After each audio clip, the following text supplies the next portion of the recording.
What's going on, peeps? Today I'm down at EFI Evolutions to chuck the Lancer on the dyno.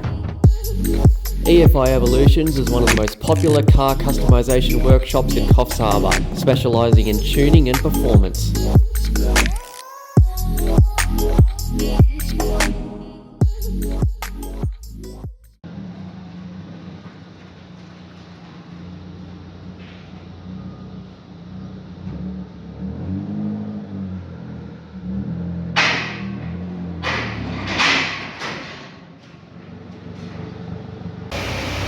Now these Lancers with the 1.5 litre engine were supposed to produce 95 horsepower or 70 kilowatts at the flywheel from the factory. Let's see how much power it's lost after 25 years of being on the road.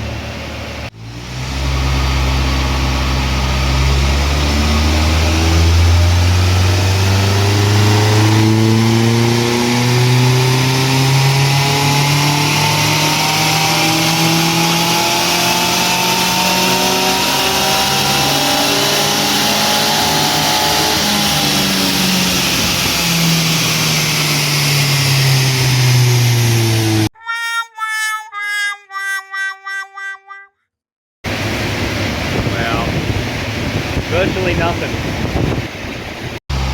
Now that was embarrassing. Let's see if the second run shows us better results.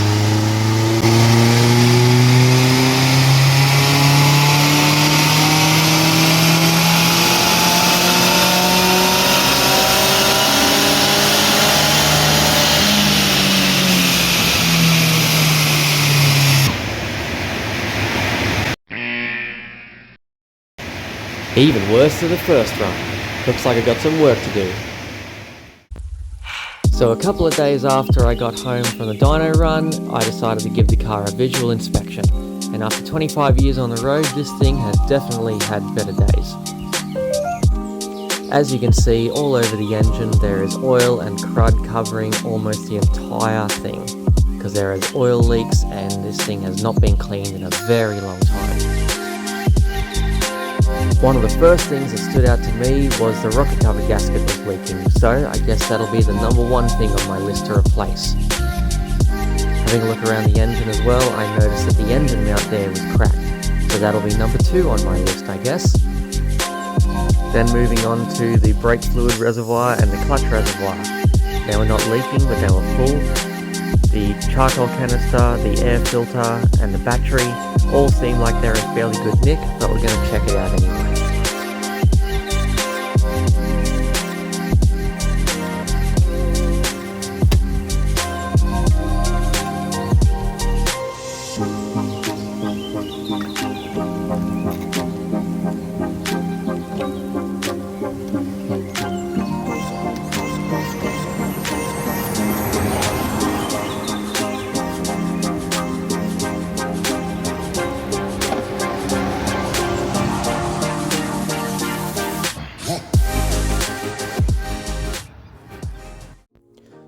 So after doing my quick visual inspection, I decided the first thing I was going to do was check the fluid in the brake and clutch reservoirs. This little wand here with the lights on it is to check the water content in the fluid. As you can see, when it's flashing that red light on there, it means that there is more than 3% water content in that fluid, which means I'll definitely have to replace it at some point.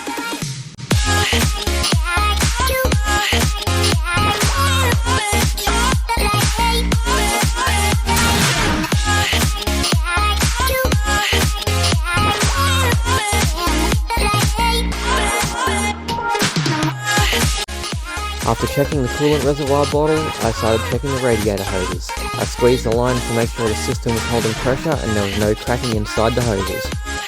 Then I started to check the battery, and I noticed it was a bit loose, so I guess we'll just tighten that down a bit.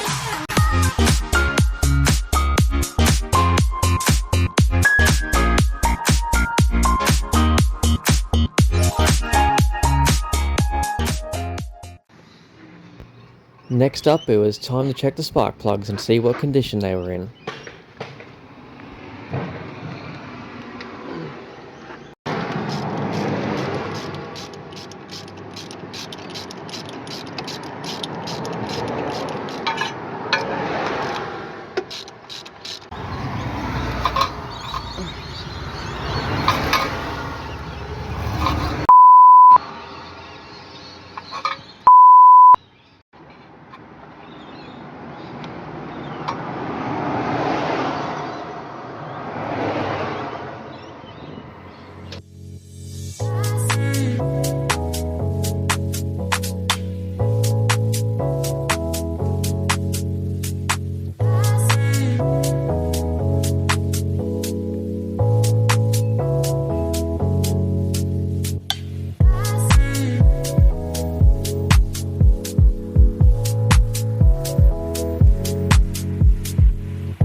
So after checking the spark plugs and putting a boroscope in the cylinders, it is now time to do a compression test.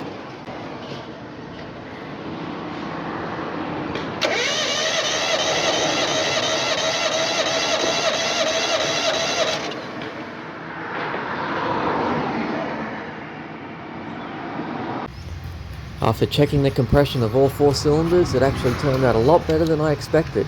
So let's get this rocker cover off and see what it looks like on the inside of the engine.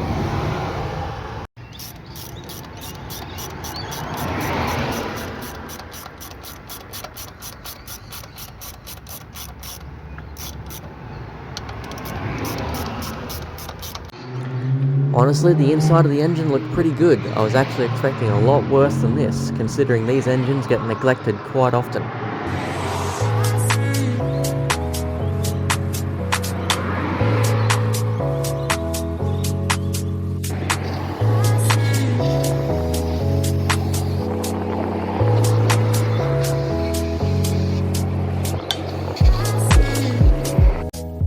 Now that the engine is completely cooled down, it's time to check the rest of the cooling system.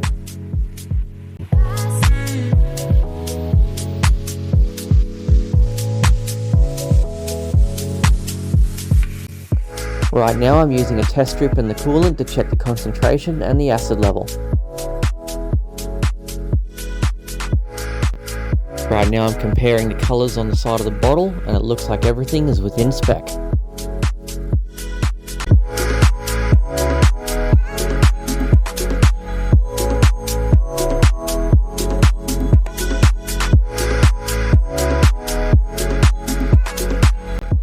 Next up, I'm checking for straight current and cooling system. So I'm using a multimeter by putting the positive on the negative terminal of the battery and the negative in the coolant.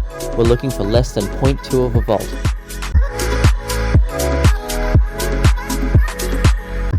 Next, I'm checking the radiator cap to make sure the spring, the rubbers and the return valve are all in good condition. It looks like I've lucked out on this one.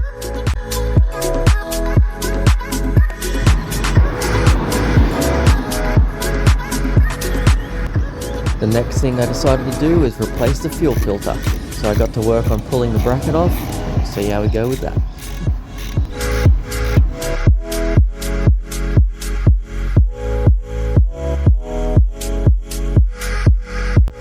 After getting the old filter off, I decided to shake it up a bit and see what comes out of it. And it is disgusting.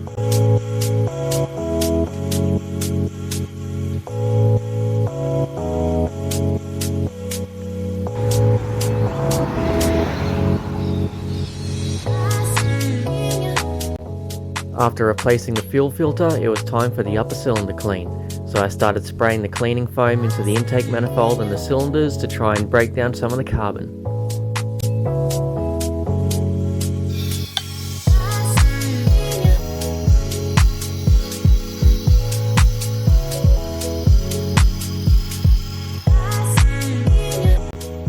While I was waiting on the cleaning foam to work its magic, I decided to put some oil flush into the engine oil.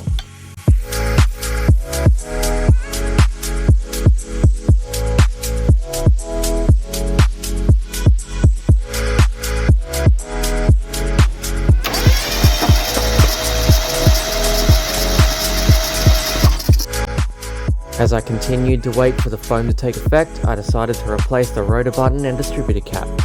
I also noticed the distributor had a leaking O-ring, so I decided to pull the distributor out and replace the O-ring as well.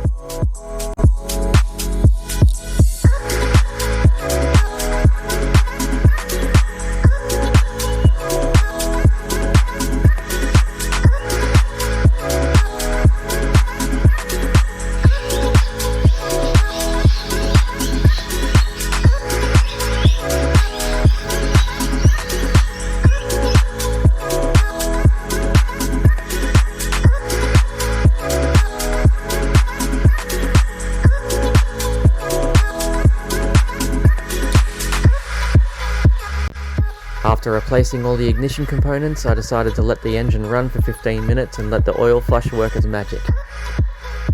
Now it's time to give the rocker cover a good clean and replace the gasket.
That's all I got for you today, guys. Thank you so much for watching the video. If you want to see some more like this in the future, subscribe to the channel, like the video, comment down below if you have any good ideas or if you want to tell me about this video, and share it with your friends. And I'll be sure to see you in the next one. Peace.